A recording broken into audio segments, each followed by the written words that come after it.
There's 2 more people that could be coming, but we are at quorum technically. So if we want to check to see if we are live streaming.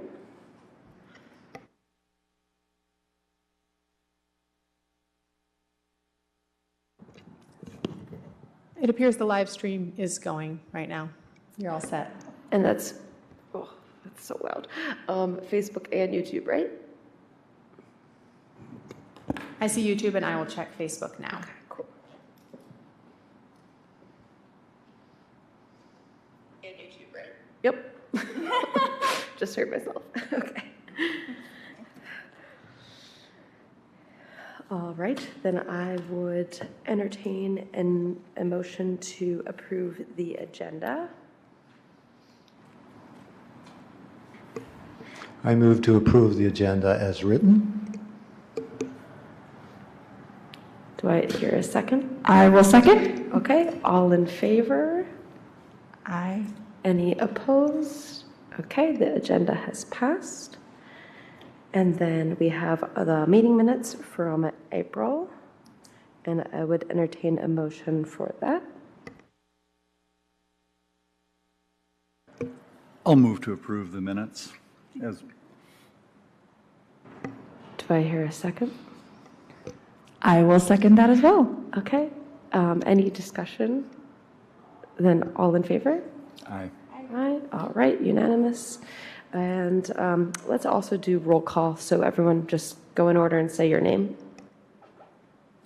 Dave DeBack. Tressa Greshak. David Benak. Sharon Deaver. Sorry, David Benak. Rachel Yondel. Thomas Dewhurst.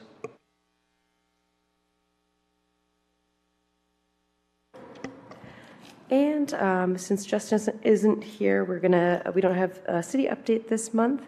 And then I guess, were there any communications from the email that we needed to discuss? I think we just followed up with the last one. So we're all set there. Anyone with any individual announcements, news, or educational things? You know what, let me, just for anyone who's following last week, the determination of the grant that was brought up is that I think it's more of a community-based resource than it is a grant, but we're always open to additional grants, so I think that's really the update. Thank you. Anybody looking for something to take part in, the Children's Nature Playscape is doing a volunteer workday over at their site on the 17th of this month, so in a couple days. They're planting some different kinds of trees and vegetables and just cleaning the site up. There's also, it's bike month, so the city is doing some things. There was a bike show last Saturday, and there's also an app, Love to Ride, that the city's asking people to download so that it can track where people are generally biking to figure out where it makes sense for infrastructure. So I believe that starts in a couple days. I thought it started, but I'm pretty sure it didn't actually start yet. So yeah, it's a pretty cool data source there. Is that the name of the app, Data Source? No, it's called Love to Ride is the app. Love to Ride. Okay. Anything else? Okay. There is a native plant sale this weekend. It's not actually in Kalamazoo, it's in Rockford, but I can give the details for that. It is, I believe, from 10 to 2. So trees, forbs, shrubs, like all native plantings, and the address is 9065 Myers Lake Avenue in Rockford, Michigan, if anyone is interested in some native plants. Sweet. If there's nothing else, then we can check for public comments on the phones, or also if anyone here wanted to speak, we can do a public comment now, and we'll also do it at the end.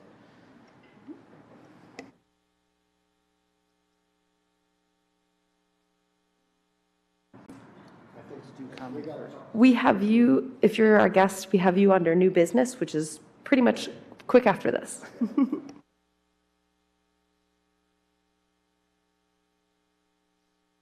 All right, no one on the phones, and then anyone else in the audience that wants to have a comment?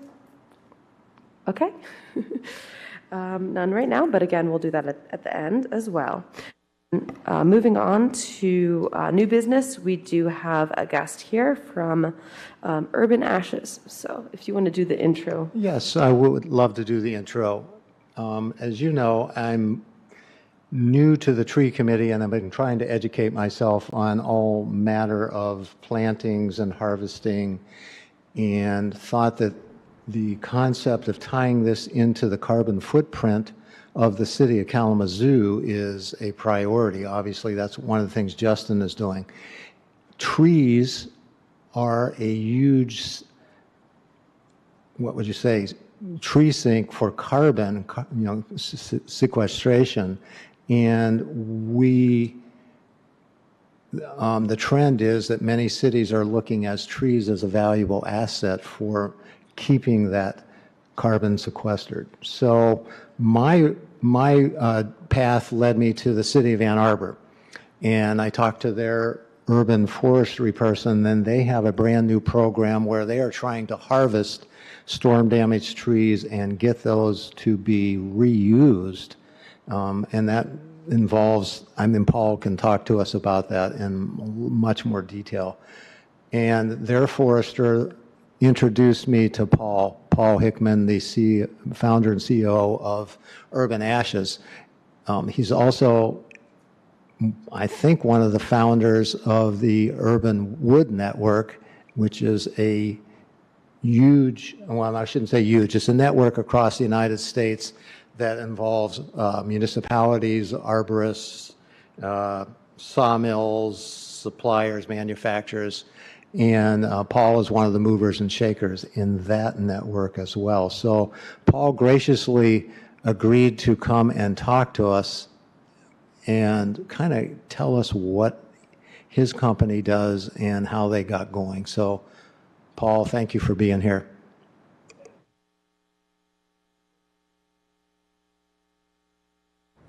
It was working before. There we go. How's that? Can everybody hear me now? Oop. That's better. Okay. And I moved it. It didn't like. Apologies. Oh. We okay? Okay. A little bit of background on myself. Thomas gave a good introduction. You're hired. You can run ahead of me.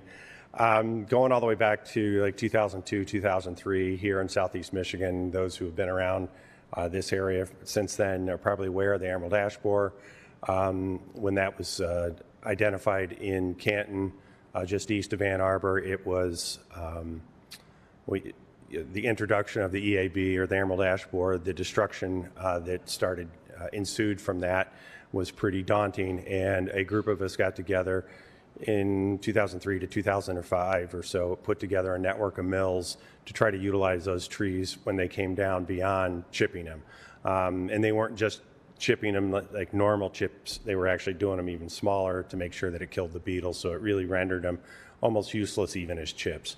So we were looking at opportunities of what we could do with this wood, and discovered that it actually doesn't, the emerald ash borer doesn't damage the wood, and if it's processed correctly through a USDA-approved kiln, it will make sure that it kills the emerald ash borer, and you can utilize the wood as you can transport across state lines anywhere as long as that's gone through that process. So that was sort of the initial introduction to urban wood utilization here in Southeast Michigan. And that was the Urban Wood Project, and there were several, and there still are several urban wood marketplaces around Southeast Michigan, all the way up to Flint, and I think Hazlitt has one, and Adrian, Ann Arbor did, but unfortunately the COVID sort of took its toll on that from actually the parent organization that we were located in. But since then, is actually launched in 2009 as a manufacturer of picture frames and furniture all out of urban salvage wood, and we grew to sell to about 250 locations in 43 states over the next 10 years. But then decided, and a big part of that was always focused on a labor force that is our returning citizens, folks that have been formerly incarcerated, or a youth that had contact with the justice system. But in 2019 or so, we decided to shift our focus from being a relative, even though we were selling to those main locations around the country, looking at how can we have a much larger impact. We were selling toothpicks basically as picture frames. And there's roughly, and you'll see here more details, there's roughly 46 million metric tons of furniture grade lumber every year that comes down, and I'll describe what urban wood is, but that comes down every year that's chipped or burned that we waste across America, mainly because we do not have the infrastructure or even the knowledge of the volume and what's happening.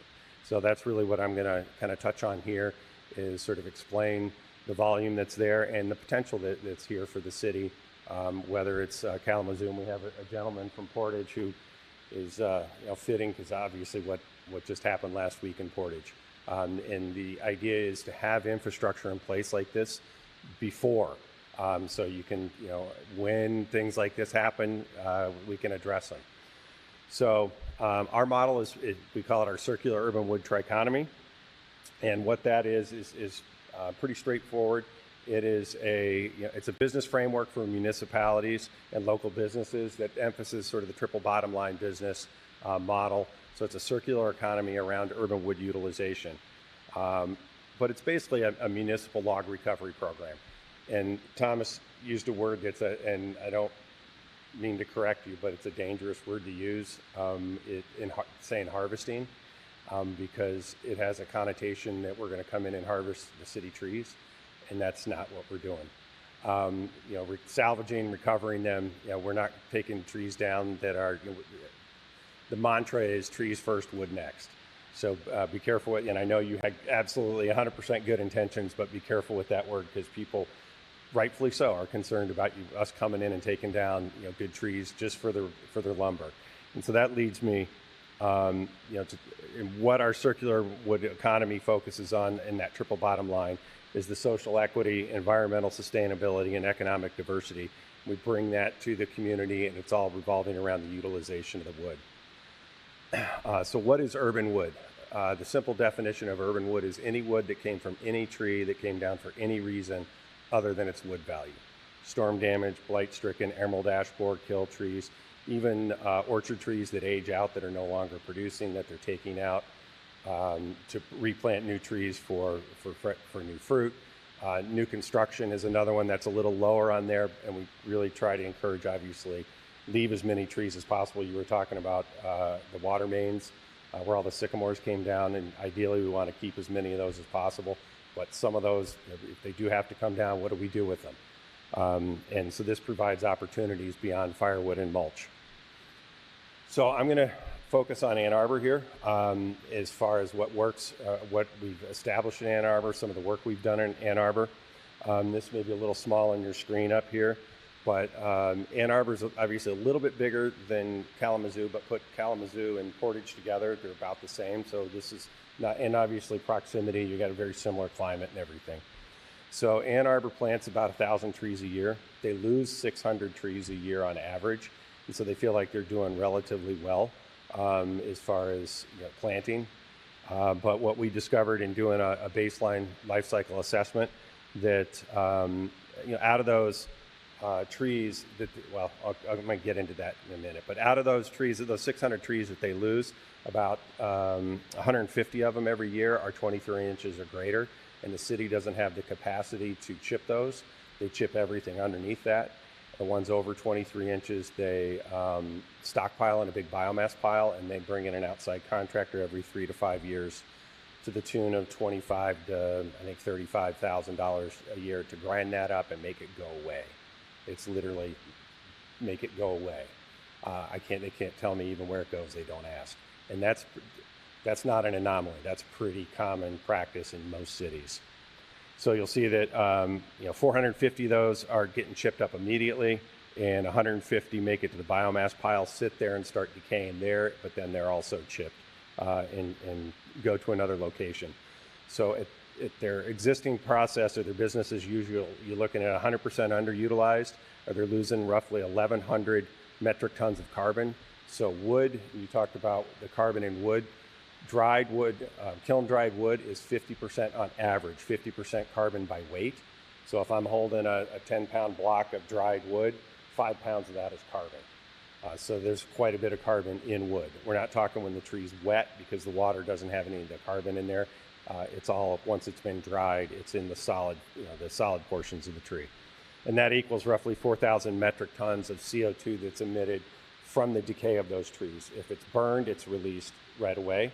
If it's chipped, it'll start to decay and release most of that back. Some of that does go into the ground, but some of that goes, majority of it goes back into the atmosphere within 2 to 7 years. And most people have chips and know how long they last, and so those decay. So looking at, them thinking about their 1,000 trees that they're doing relatively well, our data showed them that they need to plant 18,000 trees a year and grow them for 10 years to make up for just the year one of loss. You're doing big trees that are coming down and you're planting little trees, and it takes that to catch up.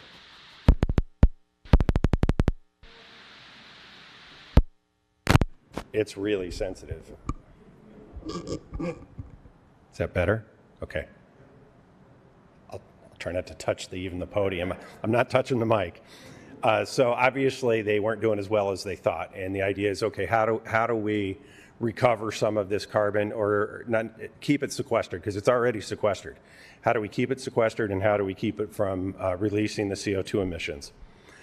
And this is what's available, what we're able to determine and estimate with Ann Arbor. There's roughly 50,000 board feet for those who know, I know Thomas knows wood, but a board foot is 1 inch thick, 12 inches by 12 inches. It's a standard dimension in lumber. Pretty substantial volume of lumber. That equals roughly 37 metric tons of carbon that would continue to be sequestered, and 134 metric tons of CO2 that's not released. And that ultimately equates to, if we only capture half of that, that's the equivalent of planting another 1,100, if you're talking just the carbon and CO2 aspect of it, not all the other benefits that trees have, like shade and all those things. If you're talking just purely carbon and CO2, it's the equivalent of planting another 1,100 trees or so. So they're basically doubling their carbon impact than what they had before. And that's only capturing 50%, and that's just purely on the carbon side. So how do we do this? We introduce what we call our circular urban wood trichotomy, or a cut model. So Urban Ashes is simply a company that designs, develops, implements, and then manages a log recovery yard and connects with local mills and manufacturers to make sure that this wood gets to them. And so the way we basically just become the facilitator and the connector between the municipality and all the other local businesses. We're not the ones that process the wood. We just make sure that we set up the system and that wood gets out to the local mills and the local manufacturers to utilize it as lumber and other higher use entities. So by implementing that, you could see in Ann Arbor's potential, where they were at 100% of underutilized, you can get it all the way between 64 and 89% kept in the system if when implement the cut model, and after a few years of getting it more established and developing more manufacturers in the area using it, you can cut that down, cut their losses down quite a bit. Overall benefits, just going across on economic opportunities, we're looking at decreased, this is a big one for the municipality, decreased disposal costs. In the case of Ann Arbor, it'll cut down on that $25,000 to $45,000. I don't know what Kalamazoo is situation yet, and that's one of the first things we'd look into is see what are they paying for disposal right now. But it cuts down on that, and definitely creates more jobs. It takes seconds literally to chip a tree. And it can take, we're employing multiple people at a mill or manufacturing, where those chips would have been just one person, pushing the tree into the chipper is pretty quick. So many more business opportunities locally, getting into waste reduction. Obviously, we talked about the carbon sequestration, and a big thing that we do, we track all the logs with a QR code. And that actually goes through the whole system, through the milling and everything, so we can report back to the city how much carbon has been continued to be sequestered and how much is CO2 has not been released. So if you do have sustainability goals or carbon goals for the city, these can get added back into that, and we can provide the report for that. Obviously, increasing local resources of those, and I'm picking on Thomas again here because he told me he was a woodworker. So during COVID, good example, wood was very difficult to access and prices went through the roof. It did not change prices for urban wood at all. So the urban wood mills prices did not change because it wasn't impacted by the international supply chain that wood is typically involved in. So it really helps offset that with local resources. It's obviously not going to replace it whatsoever. Even if we captured all that 46 million metric tons, it's only about 10% of the entire hardwood industry in the U.S. So it's not going to replace it, but it's definitely can support it. Looking at community engagement, there's great stories behind it. Just to be able to say, yeah, that wood came from Kalamazoo, or it came from town here, I got to use it. So there's definitely a connection and pride. It increases community resilience. As far again, is that we can utilize this wood back into the community, and increases bring up quality of life, because this is coming on the labor side, working with the folks that we really encourage all these businesses to adopt labor practices that are similar to what we had as a manufacturer in hiring returning citizens and youth to have contact with the justice system. And that greatly increases their quality of life and ultimately the community's quality of life, safety, all of those things. And then ultimately, it's wood. It's very similar to traditional wood, but it's got its unique characteristics in it. Every piece is a little different, like any wood, but this is even more unique. So it can tell a unique story. And a lot of trees have cultural significance, whether it was from what I understand, there were some really major trees out in the park here in front that came down recently or in the last few years. Oh, in the 80s, okay. But they're historic trees like that have cultural significance, and how do we sort of maintain that and utilize that going on? So the value prospect on the environmental side, and I'll try to go quickly here because I know you guys have some other things to do, but looking at this is the current baseline on the far left here. There's really no environmental benefit with chipping everything. It's pretty nominal. Chips are good and definitely for keeping moisture and stuff in the ground, but we have astronomically more than we need. You can take the whole upper part of the tree still. We're talking about the bottom 1 or 2 logs. And so once you introduce the new model, the environmental impact comes down. You will see new emissions when you do any kind of manufacturing, even if it's hand done. You're going to generate some new emissions here through the processing, but you get to realize the value of the carbon and the CO2, the lack of CO2 emissions from the wood in the sequestered carbon once you have the finished good. And it definitely outweighs. There's life cycle studies out there that show that urban wood is carbon negative unless you get into some crazy processing. But traditional wood processing, if this, let's say all this wood up here that it makes up the dais here, if that were all urban wood, it would have been carbon negative even when it was put in. Going through all the processing, there's still more carbon in this than what was emitted. So ultimately you end up with a much better situation environmentally. Then looking at it on the economic side, there's the value. If a city is selling their chips, it's usually really very nominally. Most of them give them away to the local citizens, so it's not an economic benefit to the city, but it's obviously a really nice service to the community. And this doesn't impact that. That's still, you can still have those chips. And then you start, as you get into processing, again, you're obviously looking at more jobs and through processing and manufacturing and through the finished goods. So you see a much greater local economic benefit than just chipping. General costs, most cities will ask right away, it's like, what is it going to cost us to do this? Cities, it's really time. There's really no out-of-pocket expenses for the city. It's mainly time and getting it developed and getting everybody on board that needs to be on board. Some training. It depends on, without knowing exactly what Kalamazoo is doing with their tree removals, I can't quite say, but changing process a little bit, but for the most part, it's very similar to any other tree removal. There's a couple minor changes. Entering some data, most cities are tracking their trees all the way up to the point they come down, and then they stop tracking. We actually basically attach a software after that through an API so we can then track the tree afterwards. And so they would enter the data into that, but it's very simple, only 5 points of data. It's not hard to do. Potential land use, this is probably one of the bigger hurdles to get over or to address is where do we put these logs in the meantime while they're being staged before they go to a mill. So potential land use from the city, or if it has to be on private property, that's one thing we have to look at. We provide what we call our city matrix, and as part of that, one of the very first things we do is do an extensive interview with the city, typically the city forester, sometimes public works, to find out what's their business as usual to get a good understanding.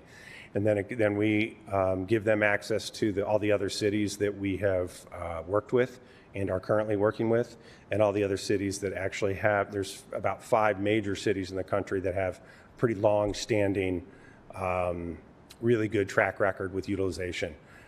Milwaukee, Minneapolis, Baltimore, Fort Collins, and Edina, Minnesota. They all have pretty long standing, and we've got all the data on that to show what they've done, and they're all different. It all depends on, it's kind of unique to each city. And so you can kind of see in this graph here, it becomes available on our website, all the data that goes in, and it shows what your current situation is, but also what your potentials are. As you kind of get closer to it, you can see that, okay, now we're at 30% of our capacity or our potential, and we provide all that as part of our service. The process looks like, as I said, we do a business as usual life cycle assessment. That then we check in with, you find out who's in the area, who are the local mills, who are the local manufacturers, and start making those connections. We identify and bridge the gaps in existing businesses. So if you have an existing business in the area that is already utilizing their wood business, but they don't utilize urban wood, we introduce urban wood to them and explain to them and sort of educate them on that and get them on board with using urban wood is kind of an example with that. And then potentially provide business plans and business opportunities where you find gaps. Ann Arbor is a good example. There isn't a large enough mill, and to my knowledge, there's not one in Kalamazoo general immediate area that's large enough to handle all the trees here. So there'd be, to look at adding an additional mill, and we can help make that happen too and provide that expertise. And then this is more the support services, make the connections on the labor side. Who are the support services for wraparound services for the folks that are formerly incarcerated. We can help connect with that. And then design and implement short-term and long-term sustainable workforce support as part of that. And then as far as implementation, we establish and manage a concession-style log recovery yard. So if it's on city property, once those logs, it's very similar to this, and I should have looked this up, but does Kalamazoo have a recycling program for plastic, metal, and glass? Who operates it? It's privately operated. Okay, so it'd be a very similar situation. I don't know what the contract is there, but most recycling agreements are similar, and this is a similar situation. So once that tree comes down, and if it's going to go to let's say it's a municipal log yard that they already have a place where they're taking some logs, and we now do a separate pile. That separate pile is owned and managed by Urban Ashes, and when those sell to the mills, the city gets a percentage of those sales back. So the city does see some sales income from the sales of those logs, and Urban Ashes gets the remaining portion of that, and we work out whatever that contract is. So we manage that yard, and we're responsible for the logs then. Then ultimately adopt the model and practices at the local wood processing and stakeholder businesses, and then implement the workforce development practices with all the different companies and help them with that. And then this is kind of gives you the big picture we talked about, sort of the volume in the U.S. There's roughly 8 billion board feet available in the U.S. of furniture grade lumber out of that 46 million metric tons. And it's estimated, I would say it's well over $1 billion industry as opposed to 750, but that's the data from the USDA. It says there's about a $750 million industry, 73 million, I think, in Michigan. So, not insignificant numbers. And looking at roughly 23 million metric tons of CO2 not released and 6.4 million metric tons of carbon continue to be sequestered. And to put it into context, that's the equivalent, again, back on the carbon CO2 side, that's the equivalent of planting roughly 385 million trees a year and growing them for 10 years. That's assuming we capture all of that, which you obviously can't do, but it tells you how, roughly what's there. So in conclusion, kind of wrapping up, the environmental sustainability, social equity, and economic diversity are all very important things for us, and we try to hit on all three. Maximizing the urban trees, reducing waste, reduce disposal costs, preserving natural resources and mitigating carbon emissions, providing career and business opportunities for our formerly incarcerated and youth that have had contact with the justice system, and then increased community safety and enhanced overall quality of life based off of that. And then economic diversity, we're definitely, as I said, really promoting local businesses. That's a big part of our model, is to try to keep that wood locally here into local businesses. And so you're seeing more diversity, more support of the local businesses as opposed to big boxes and things like that. And thank you for your time, and thank you very much, Thomas. The QR code will take you to our website. If you scan that, that'll kind of tell you. But it's pretty easy to set up. It's not a very hard thing, and I'm happy to. I think, did you speak with Tiffany Jacobazzi? Okay. Some of you may know who Missy Stultz is, Missy was very involved in this too. So out of the A20 program, we're actually doing a open house as part of A20 week on June 9th. It's a Sunday, so if folks want to come over, we are doing a open house at the log yard.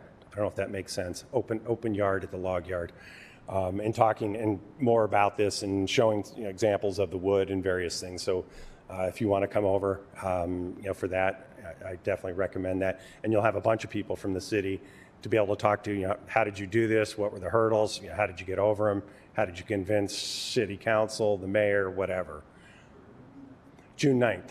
I believe it's from 12 to 2, but if you go to the A20, I think it's A20 week. If you do a search for that, you'll find it. And it is at the log recovery yard. If you know where Ann Arbor's drop-off station is by any chance, it's part of that. It's on Ellsworth and Platt, and it's in the back there by where the MRF is, or the recycling facility. It's right by that.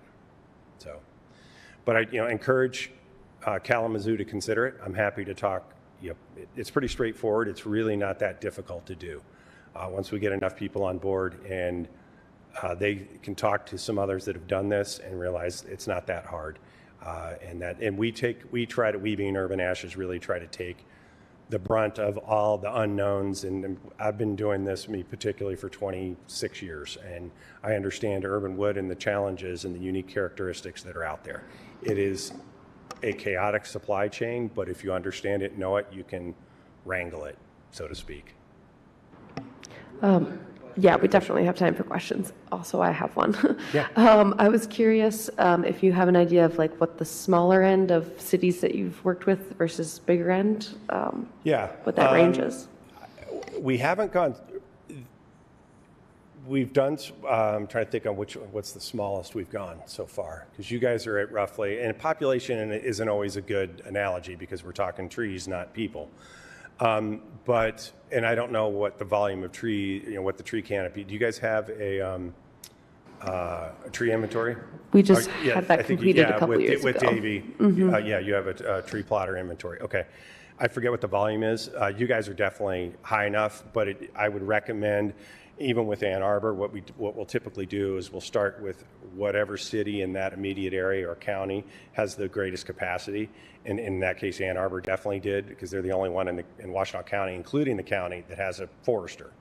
And so we start with that and set up the base there, and then start opening it up to the other communities in the county. And it would make sense, I think, not even necessarily doing that, but start together with Portage and do them together. And whether you have a common yard that is on the edge, we're looking at that actually in Genesee County between Flint and Swartz Creek. Similar thing, that the shared yard may actually be in Swartz Creek because they actually have more open property than Flint does. So you're not below the line, by any means, for sure. It's very doable because it's really not hard to set up. It's not like a MRF where you have to have a lot of equipment.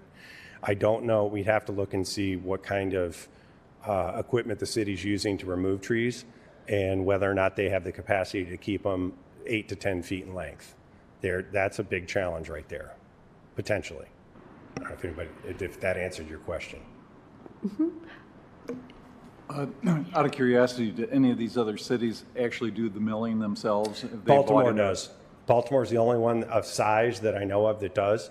And in our studies, and you can actually look, and in our city matrix, a lot of the cities haven't collected, they haven't been tracking a lot of the data. So we're now they're, when we actually did these interviews, they're like, okay, we're going to start tracking this more. Baltimore, out of the big ones, out of those cities that I mentioned, is by far the most inefficient, by far. And if you talk to Sean Preston, who runs Camp Small, which is the location for Baltimore, he will tell you that they are incredibly inefficient. Again, Urban Ash is a strong proponent of getting this out to businesses in the local area. To me, this is, we get my personal opinion about government is government's job is really doing that, is to do everything it can to help the community, help the businesses, and help the citizens, and not necessarily go into business and compete against them, because that's ultimately what you would be doing if the city starts milling it themselves and running a business. And anybody who works in city, my wife works for state government, and to me, government and business don't go well together. It can be done, for sure. I have a couple of questions, Paul. Where do arborists or tree trimmers fit into the... That was step 3. I don't want to use harvesting to... In the recovery process. Recovering logs because, take a big storm that comes through, the city is really responsible for the curb lawn trees. But on any given strong thunderstorm, there's going to be many, many trees that the private tree trimmers are doing. Correct. So that's the third step, is in expanding the model in the area. First is to establish a single solid base, then open it up to other communities, and then from there open it up to private. Okay. Because once you get to private, now, in this county, there could be 100 tree services. And you have to vet those as to, who has the right insurance and who will consistently cut the trees properly. And so it becomes more of a challenge. So the idea is to start, I don't want to say start small, because we're actually starting with the biggest entity, but we're starting with 1 or 2 entities, maybe if it's Portage, and get that established and then start opening it up. But the intention is to open it up to anybody and everybody in the area that is responsible for tree removals. Is it a challenge to recruit sawmills? How hard is it to recruit a sawmill or multiple sawmills to accept urban wood? And do they have the capacity to scan the logs for metal? Good question, because it's one of the absolute first questions most people ask, but anybody in the urban wood industry will tell you, first of all, we're only talking about urban wood mills. We're not talking about traditional mills. Almost all traditional mills wouldn't touch urban wood with a 10-foot pole, for exactly what you said. Johnson, is it Johnson Brothers? Or Johnson, I forget what it is, the large mill in this general area, which is a big commercial mill.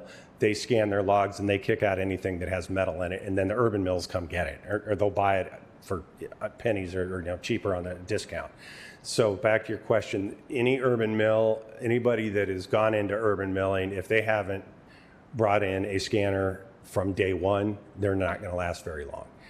The scanners have gotten a whole lot better. The removal process has gotten a lot better. You do cut your losses occasionally when you run into some area where there's a whole ton of metal. Concrete's worse because you can't see it with a scanner. And for some crazy reason, people like to pour concrete in their trees as a bandage. And then the tree grows around it. I don't know if you saw this is one of my absolute favorite pictures. You talked about metal. That's what urban trees deal with. And that's a great, they can, whatever's in them, it'll grow around them and hide it. So the metal's really not that big of an issue. So the mills that we're talking about are happy to access wood, where the challenge has always been, just like it's difficult for the folks on the municipal side to understand, how do we get these logs to the mills? The mills, almost every urban mill, I can guarantee you, has gone to a nearby municipality or multiple and said, hey, can we work with you to get their logs? And the municipality says, hey, we don't know how to do that, or puts them through a whole ton of red tape, and they just throw their hands up and say, I'm going to get them elsewhere, and they give up. So that's why we come in the middle to make this as easy as possible. Auctions are another one that cities will try. I have yet to find one that has successfully done any kind of sales. Talked to the folks in Grand Rapids 2 years ago, just tried to do a major auction of logs. The problem is you're putting the mill on your schedule, and where they have to come in and you want it 100, you want to buy logs, you have to buy this batch no matter what's in it. And so our model actually identifies trees that the local mills do want.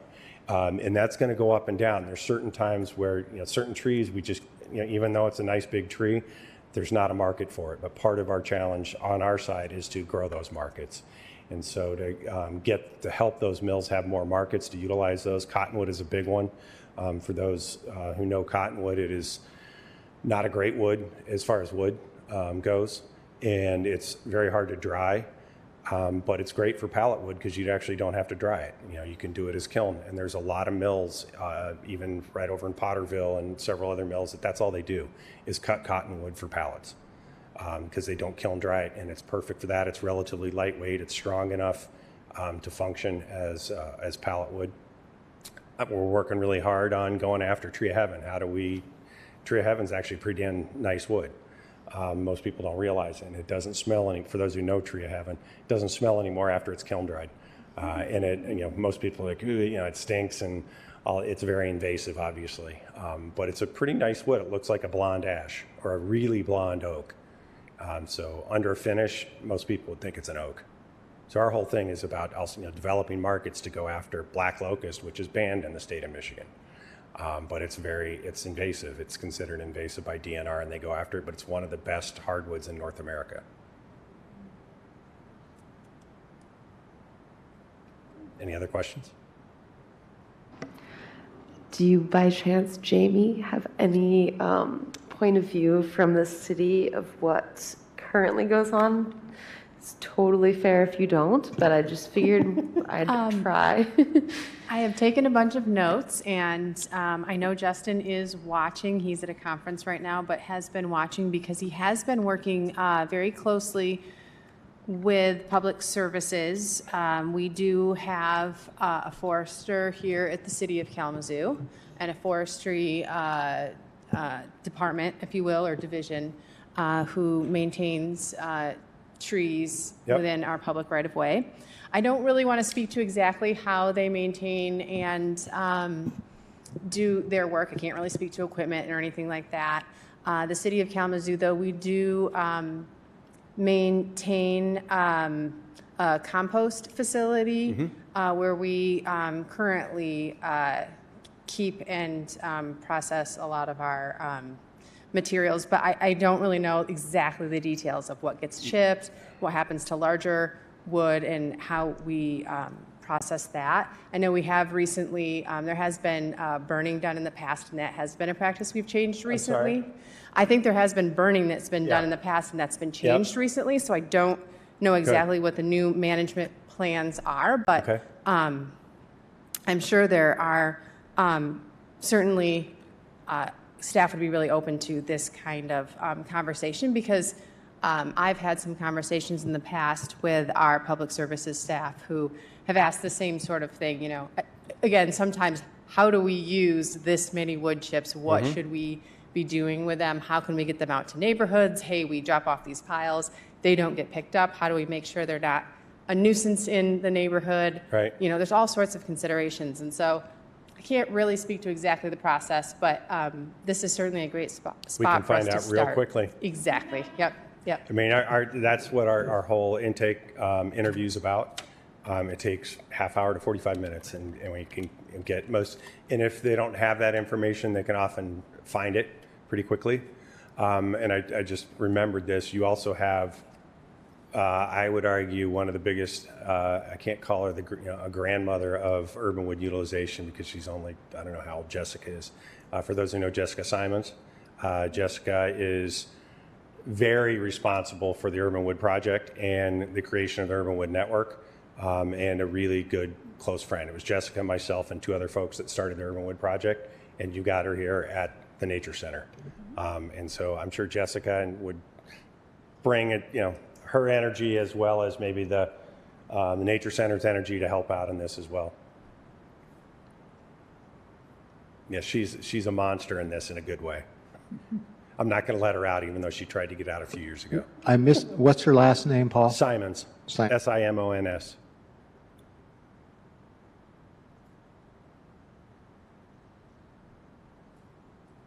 think she's the VP of Sustainability I forget the title, at the Kalamazoo Nature Center. I'm happy to introduce you to her, Thomas. Yeah, I have her email as well. Would this be something to present to the tree committee as well, or just city staff in general? I think so. I invited a couple of members of the tree committee to attend, but I didn't hear back from them. I invited them a couple weeks ago. I sent a email of introduction for Paul and Anthony Ladd, who's the chair of the tree committee, and to Brian, who's in urban forestry. Brian works different shifts, so sometimes he's not available for daytime.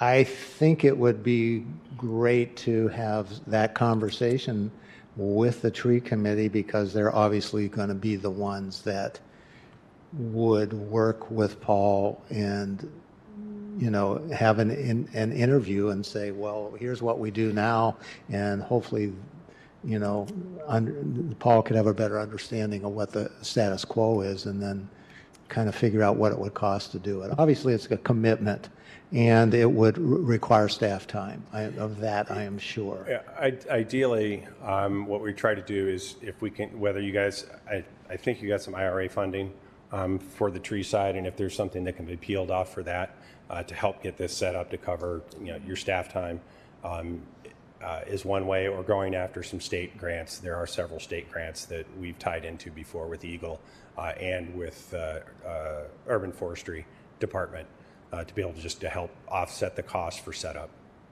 And then the ongoing costs are covered by Urban Ashes at that point, with the exception of the log yard if it's on city property.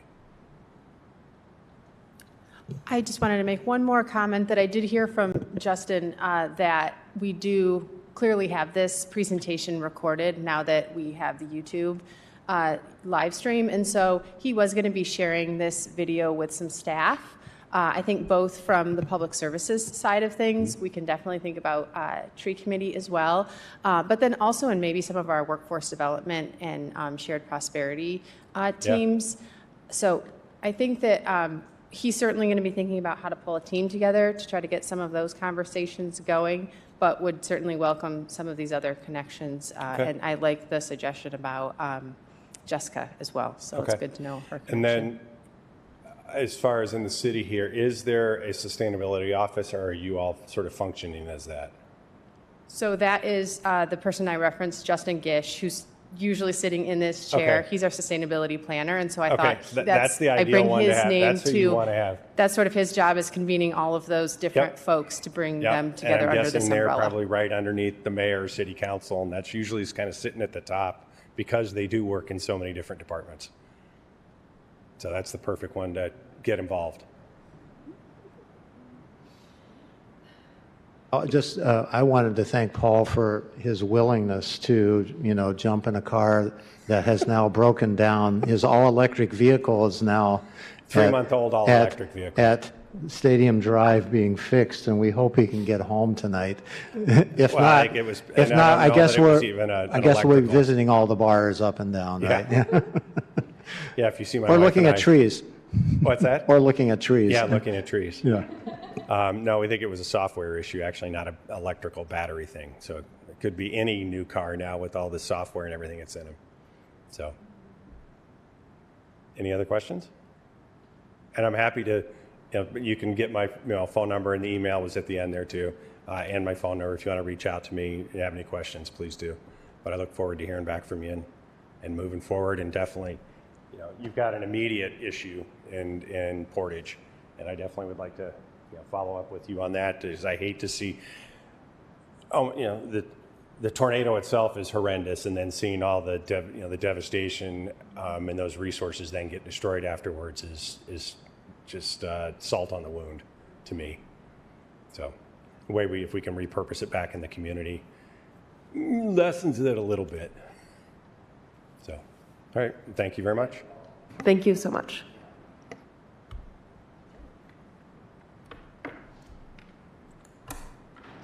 We'll go on to unfinished business. Was there anything we wanted to add with the Kalamazoo River litter issues or discuss any further? I talked with Doug at the Watershed Council. He and I helped the Edison Neighborhood Association with a Portage Creek cleanup last weekend, or I guess the weekend before. They're still working on pulling it together. They're still interested. So we talked about a few of the different ways to assess ordinances, but nothing in terms of putting a committee together yet. Great. And I don't think I noticed, and Jamie, I don't know if you would have been on this email, but for the waste update we usually get, we got a great full update last month, but did you by chance get the snapshot? Okay, we'll follow up with that next month for sure. And then and then we're skipping the community sustainability plan update since Justin's not here. I don't know why MoShift keeps being on here. We don't need that on there. I don't see any specific unfinished things about it. If anyone had anything, let me know. But yeah, they were a part of the bike show that happened last Saturday, and they're still doing their thing, but I don't think there's necessarily monthly things to discuss. So we can move forward to reports. So NFP Review Board, Bobby is not here. Same for air and water quality. Do you have anything for wildlife and natural resource protection? No, not really. There's some baby peregrine falcons, but is Gail? Gail just left. So we can continue to follow those. Okay, and then Planning Commission? No big updates for the Planning Commission. They're going to start working on Imagine Kalamazoo 2035 soon, so those conversations will be happening, but yeah, no updates. Is there a timeline on that? I believe they said they wanted to have a draft done by October 2026. So we've got some time. Thanks. Yep. Okay, Asylum Lake Policy and Management Council, they did a scheduled burn, so that's pretty cool. Trying to think of anything else. Definitely still looking for the implementer of the management plan also at Asylum Lake. I feel like those are the main things there, yeah. And then Parks and Rec, Rob said he couldn't make it, but he also doesn't have an update for that. And how about Kalamazoo River Watershed Council? That might be what you The just Watershed said. Council was really just the same thing I was saying about trash, and then I'll just jump to the task force. I'm on that. No meetings, no notice, nothing happening as far as I know. Then that is everything on a regular agenda, except for we can check for public comments. And then if there's anyone in the public here that wanted to have a public comment, that would work as well right now. Yeah. No phone calls. Okay. Any closing comments from committee members?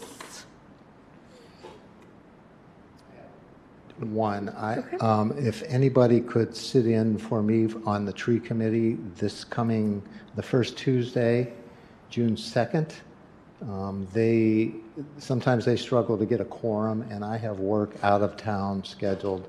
So if anyone see me after the meeting and I can, What time is that? it is at, I'll look it up. I think it's 3 o'clock, but I'll tell you for sure. I'll just look at my minutes here in a minute. Sounds like you can go to that? Yeah, I'm kind of excited Okay. about it. Cool. We have a sub, but you can also tell us the timing. Okay, great. So if there's nothing else, we can adjourn. You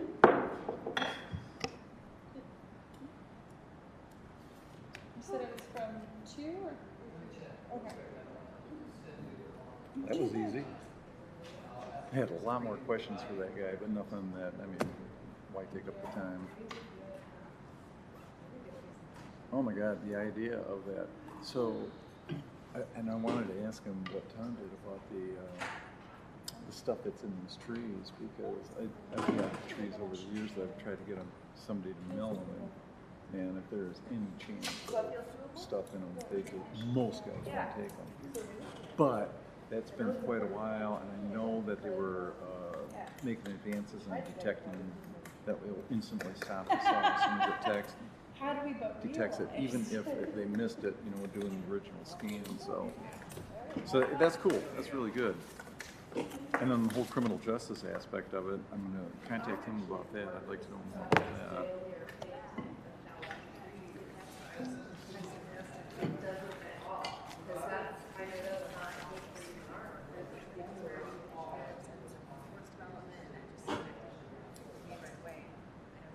Well, was it they're only planting 1,000 trees, or they're only planting 600 trees per 1,000? Yeah. So when I was doing the community prosecution stuff, we were always looking for stuff like that, and that's why I want to know more about that. So. Sorry. All right.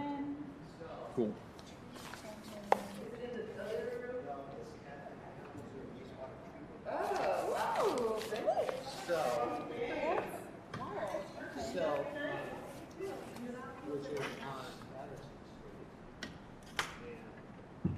Want to listen in on this just because I have a future. Right next to graphic packaging. And so graphic packaging. And so as you come onto Patterson Street, what you're going to see is huge parking lots of empty semi-trucks, all big waiting